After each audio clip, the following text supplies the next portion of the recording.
Hi there, this is Anna Prosser for Kingston HyperX here at MLG Orlando 2011. I'm standing here with HotBid, Ken Chen. How are you? I'm doing great. I just watched two awesome matches, Sase Bomber and Hydra Marine King. This event's going awesome.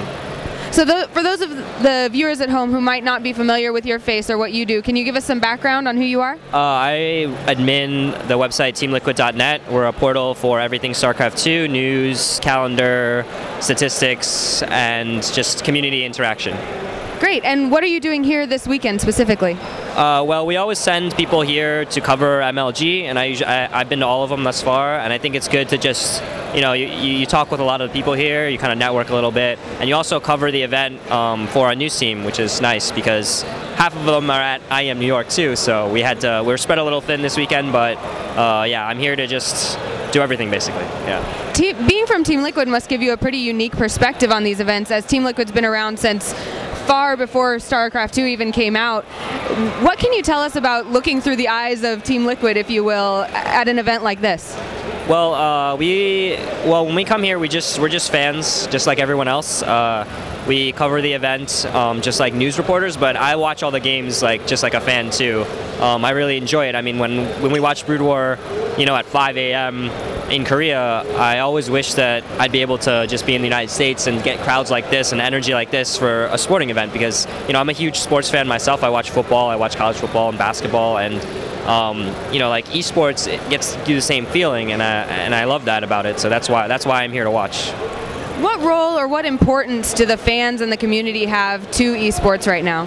Well, I mean, they're everything for it. There's what's sustaining the whole model right now. I mean, they need the fans, they need more people to watch, not necessarily even play. I know maybe not many of these people play, but they watch, and that's what's important for an esport. You don't see everyone playing American football, but there's millions of fans, so that's what's going to have to happen for this to become even bigger. Fairly recently in Team Liquid's history, you've started also not just having a community website, but a team that's also called Team Liquid. Can you tell us a little bit about that? Well, the team was around a long time ago, and it stopped, when the scene outside of Korea, just there wasn't anything for Brood War. But when StarCraft 2 started up, Victor, Liquid Nazgul, started the team again, and they're doing pretty well, and they're here, they're at every event, and I think it's an integral part of the site, because anytime you see someone with a Liquid jersey, whether it's Jinro or TLO or Hero or whoever, you go immediately to the site, and it lends some credibility, gets some name recognition, and everyone kind of recognizes the logo and knows what the site is, even though they might not know exactly what we are and what we do. So it just gets them there, and we're confident that once they come to the site, they'll stay. Well, I would imagine that having a team alongside a community website presents certain benefits as well as certain challenges in terms of keeping them separate or making them benefit each other. Is that the case? That's true. I mean, we have it's a lot of influence in the community, just because we're the biggest portal for it right now, and everything kind of gets discussed there. But at the same time, we're a news site too, and we try to remain objective. I know a lot of people don't think that, but I think we do a great job of remaining objective. Team Liquid has their own site. They have the Team Liquid Pro, and they do all their sponsor stuff on there. We don't put any Liquid sponsors up on our site. We want to be objective and do a good job of news reporting, not just being a PR outlet for Liquid.